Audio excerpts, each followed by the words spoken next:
Hermano Carlos, nos preguntaban acá de cómo explicar el texto, que ya le voy a decir cuál es, porque se me fue. Primera de Juan,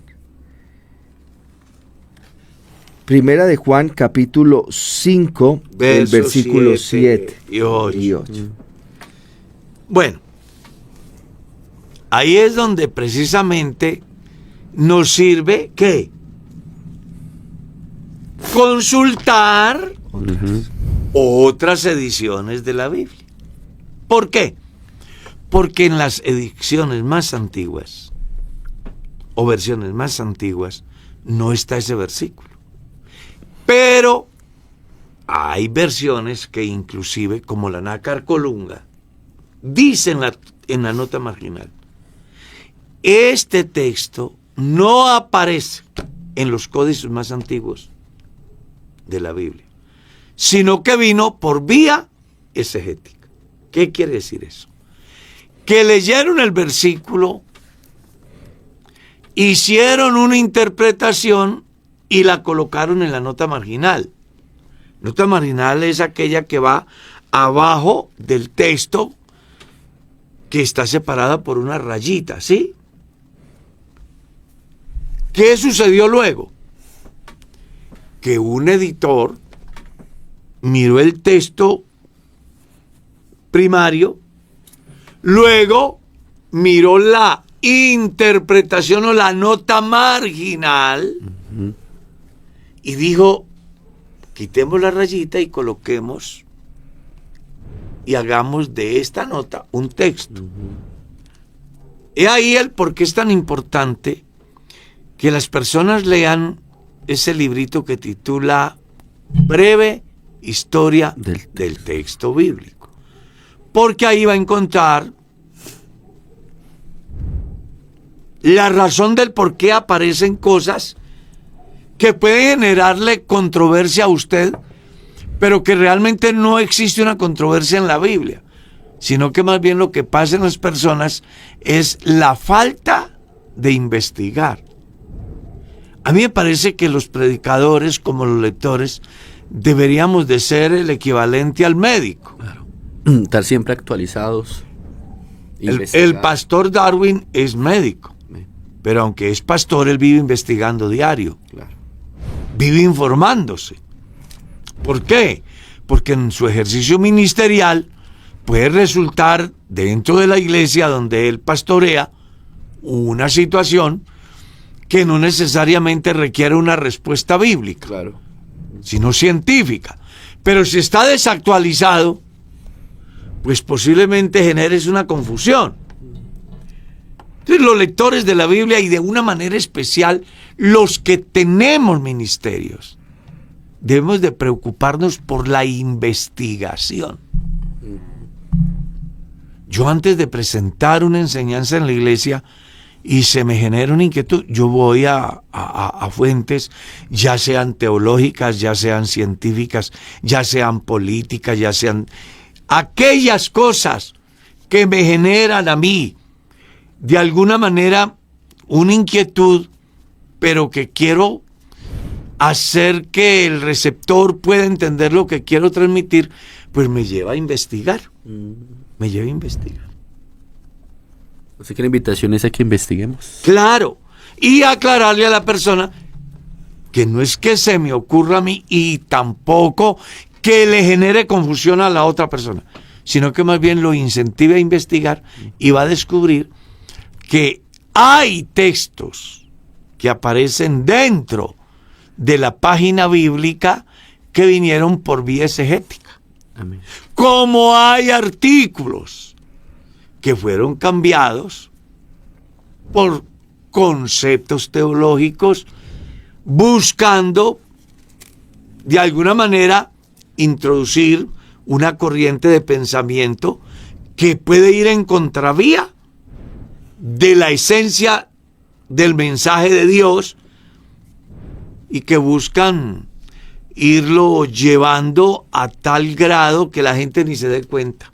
Yo recuerdo que cuando era niño yo escuchaba que decía que nos iban a quitar la Biblia. Entonces yo me imaginaba la noche de San Bartolomé, por ejemplo, donde en Europa, en Países Bajos, perdieron la vida 90.000 protestantes, y esa noche la llamó la Iglesia Católica la noche de San Bartolomé, la noche de la masacre de gente que no creía como creía el señor de Roma, ¿ya? Y todos sus séquito de delincuentes. Mago Carlitos, acabo de encontrar la versión Nácar Colunga y quisiera leer lo que dice exactamente. Dice, tal cual, está la nota marginal 3 y dice: este versículo que en la Vulgata dice: 3 son los que dan testimonio en el cielo, el Padre, el Hijo y el Espíritu Santo, y los 3 son uno, falta en los códices antiguos, así griegos como latinos, y es desconocido de los padres. Parece tener origen español y haber ido poco a poco saliendo por vía de exégesis del versículo precedente. Solo en el siglo XIII adquirió la forma que hoy tiene en la Vulgata. Es que es una realidad. Entonces, no estaba equivocado. No. Yo había leído algo. Hay que decir que tiene buena memoria también, claro, no porque solo que lee mucho, sino que tiene una gran memoria. Lo dijo igualito como está ahí. No, así es. Y es que hay mucho versículo añadido, cambiado. Es verdad todo lo que dice hermano Carlos. Hay que investigar. Entonces, por eso es muy importante tener esa información. Cuando usted lee San Juan 1, en la versión que el común del cristianismo tiene, sí, leen así.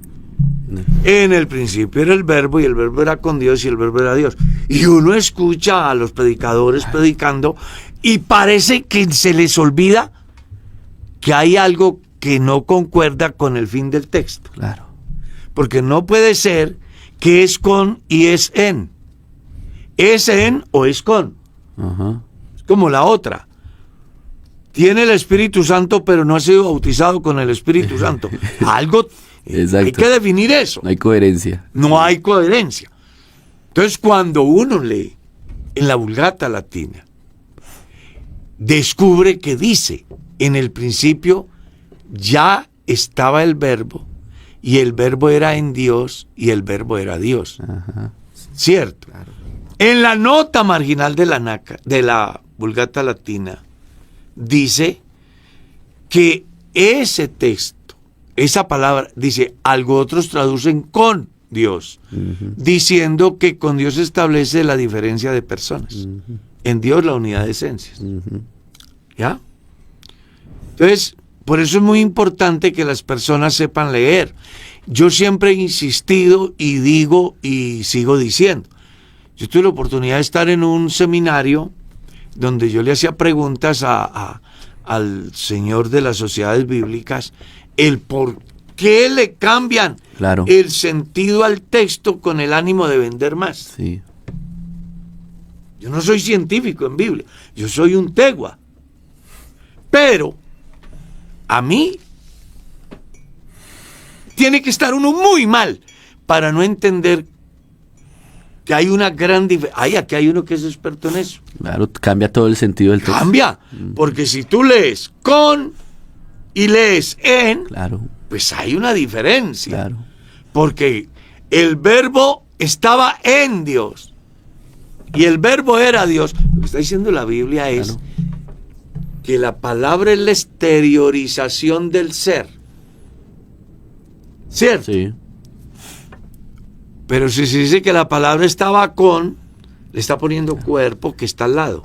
Y coge mucha más reverencia de todo este tema, eso, porque como hay una controversia de si son 2, si son 3, si es 1, si son 4, entonces claro, una simple palabrita cambia todo el contexto, cambia todo. No, y lo más tremendo es que para la gente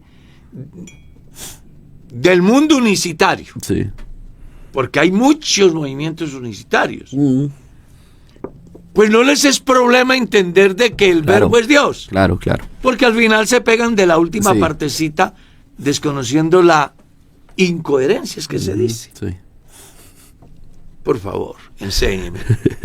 Del texto mismo que dice todo lo contrario. Entonces, uno en mi caso personal, lo más grave de eso es que va haciendo carrera en todo el texto. Entonces por eso le aparecen a uno, hermano, es que yo no he podido entender. ¿Qué no has podido entender? Es que a mí me parece que la Biblia como que se contradice. ¿Por qué? No, es que como le parece que la Biblia dice, ahora Padre, glorifícame al lado tuyo con la gloria que tuve contigo antes que el mundo fuese. San Juan 17:5. Sí. Pero ¿por qué llega hasta allá? Bueno, porque comienzan en el capítulo 1 y van llevando hasta generar una confusión. Porque cuando uno lee en los textos más antiguos, entonces no dice al lado tuyo, ni contigo. Léele en la versión de el año 338. La única versión que fue reconocida en el Concilio de Trento como palabra de Dios. Y dice, ahora Padre, glorifícame en ti mismo, con la gloria que como Dios tuve yo en ti, antes que el mundo fuese. Muy distinto. Hay una diferencia. Claro, muy diferente.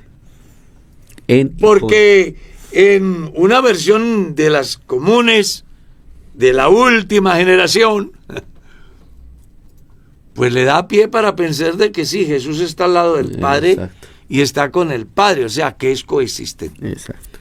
Pero si lees en esa versión más antigua, descubres que Jesús es el Dios del Padre.